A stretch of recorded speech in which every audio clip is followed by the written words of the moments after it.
Were the Israelites enslaved in Egypt for 430 years? We're going to discuss that and other things regarding this section. Exodus 12:29 through 51. I'm Daniel Kaplan. I'm here with my father, Dr. Kaplan, and we go through the Bible, Genesis through Deuteronomy, over the course of a year, a little bit every day, excuse me. Today we're reading Exodus 12:29 through 51. And it happened at midnight that the Lord struck down every firstborn in the land of Egypt, from the firstborn of Pharaoh sitting on his throne to the firstborn of the captive who was in the dungeon, and every firstborn of the beasts. And Pharaoh rose at night, he and all his servants and all of Egypt, and there was a great outcry in Egypt, for there was no household in which there was no dead. And he called to Moses and to Aaron at night and said, "Rise, go out from the midst of my people, both you and the Israelites, and go worship the Lord as you have spoken. Both your sheep and your cattle take as you have spoken, and go, and you shall bless me as well." And Egypt bore down on the people to hurry to send them off from the land, for they said, "We are all dead men." And the people carried off their dough before it rose, their kneading pans wrapped in their cloaks on their shoulders. And the Israelites had done according to Moses' word, and they had asked of the Egyptians ornaments of silver and ornaments of gold and cloaks. And the Lord had granted the people favor in the eyes of the Egyptians who lent to them, and they despoiled Egypt. And the Israelites journeyed from Ramses to Succoth, some 600,000 men on foot, besides the little ones. And a motley throng also went with them, and sheep and cattle, very heavy livestock.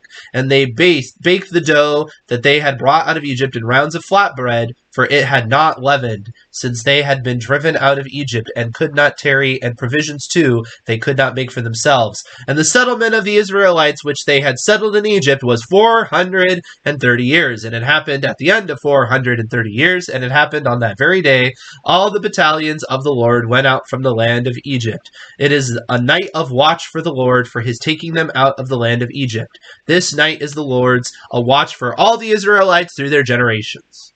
And the Lord said to Moses and Aaron, "This is the statute of the Passover offering. No foreigner shall eat of it, and every man's slave purchased with silver you shall circumcise, then shall he eat of it.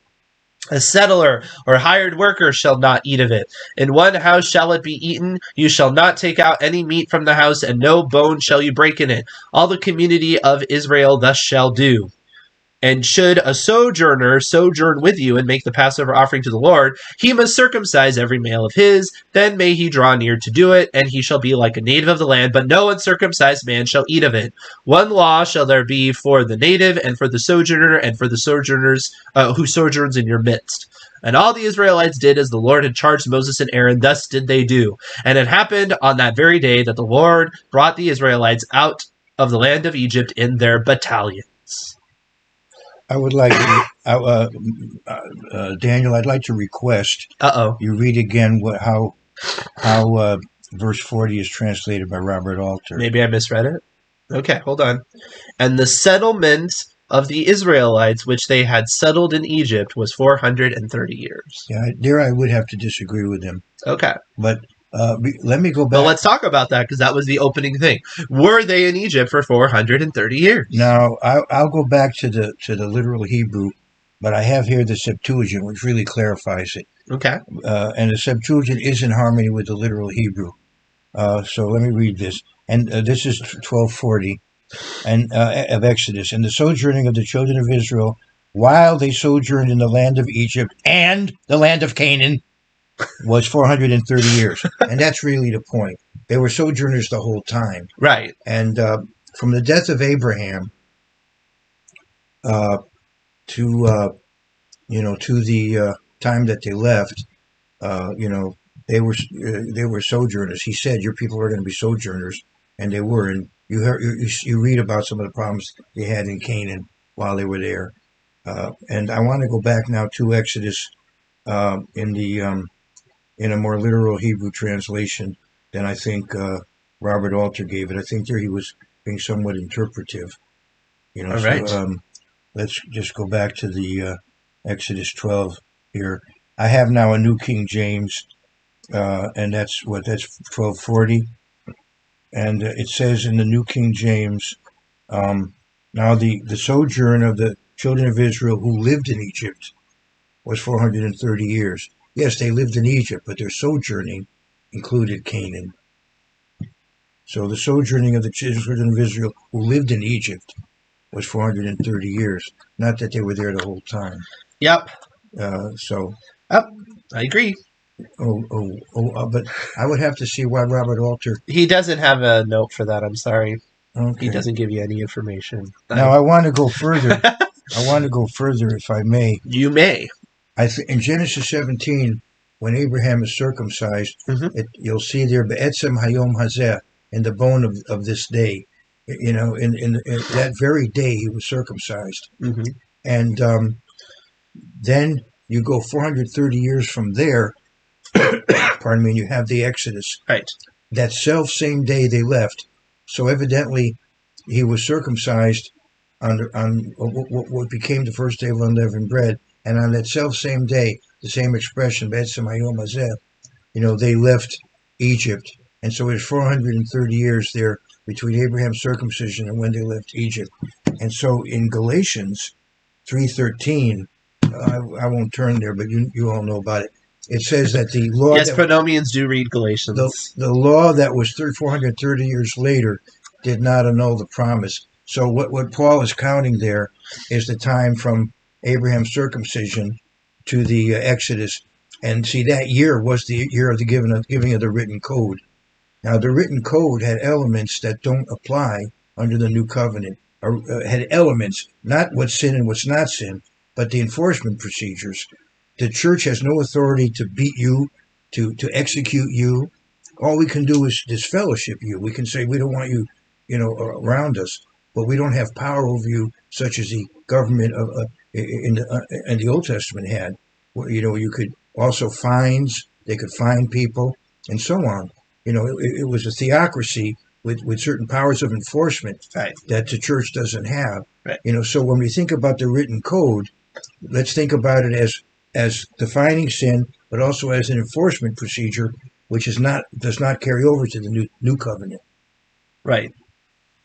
Right. And also, all these personal sacrifices that are part of an enforcement procedure, right? They don't carry over. And the enforcement procedure, people we'll talk about that as we get through it, but people get incorrect perspective because they think mercy is violating the law, which it's not. No, there were judges in those days. People think you can't just live by the laws of the Pentateuch without other factors coming in. No, but even so, let's imagine there's all this evidence for something that breaks the law, and it's supposed to be something with capital punishment. It still doesn't mean that they actually had to do it, because some people will be like, well, if they didn't do it, they'd be breaking the law. But that's not how the law was interpreted. The law was interpreted as it's worthy of that, but you did have the option for mercy always. Right? They weren't required to actually do it because they didn't a lot of the time. Well, also they had as part of their legal system certain protections so that it's not abused. In other words, they had was the person warned before they did it, etc. Yeah. And then you have to have 2 or 3 witnesses to the event, that sort of thing. Right. That's even in the Bible itself. Right. But there are also other things that they did to. But we'll get into all that when we get into Leviticus, Deuteronomy. Right. Not to go. Now, we had some questions. One question was, why is it that you have to be circumcised in order to eat the Passover, but yet earlier it says even the stranger has to not eat unleavened bread? Why is there the distinction there? I think that's kind of an interesting point. It does show you there are levels, right? There are levels. There's supposed to be a general culture that you encourage everybody to do, but there is a level that it is more about being a committed member, it seems like. Yeah, you wouldn't want to force a person to be circumcised just so that he can reside in your territory. His circumcision or lack of it, that has no impact on you. But if he's eating, I would think that'd be something that would come up maybe as you interact with each other. He's eating leaven and you're not, and so on. Yeah. But whether or not he's circumcised, that's a personal thing. You don't know whether he is or not.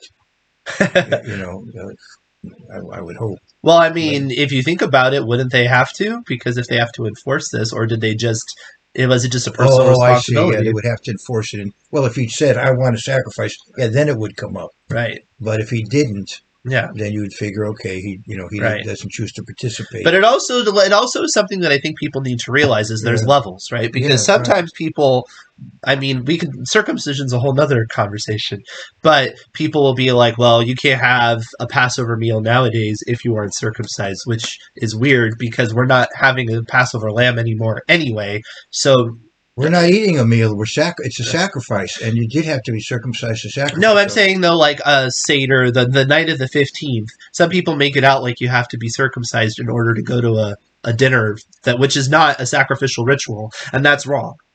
Yeah, It's wrong because you're not doing that anymore. I wanted to make a further comment on the stranger. If you have a family, everybody's going to be eating unleavened bread during that week if they're on board with with it. I mean, I suppose you can't force a teenage child or whatever, but I'm saying the family is going to be keeping it, but the children are not going to take communion. I don't believe.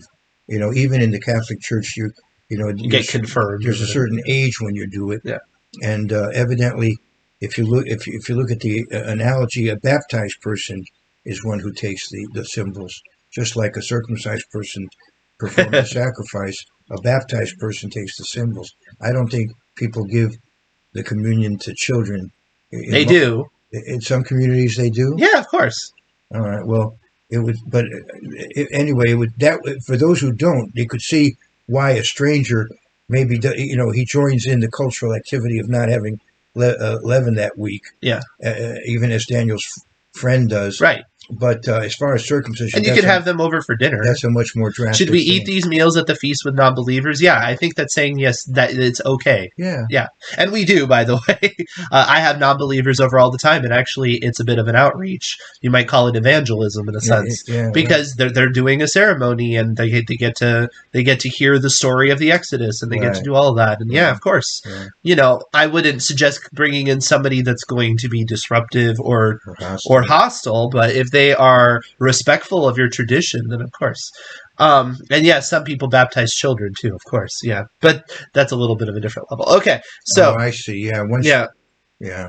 Right. There was another question. Oh yes, if there is another temple, if there's a third temple, would the circumcision laws still apply?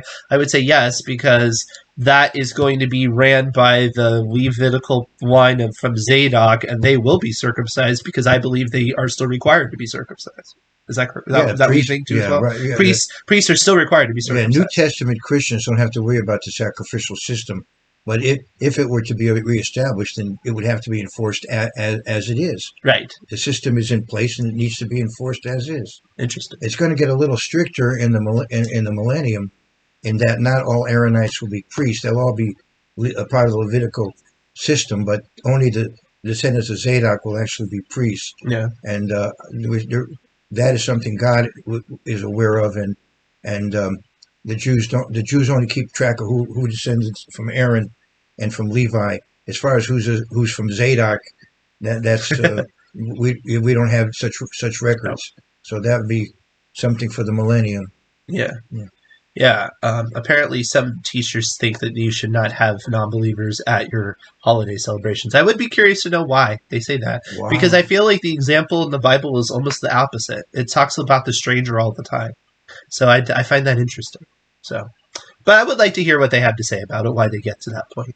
Because to me it seems opposite. Jesus had Judas there for a while. Now, fair enough.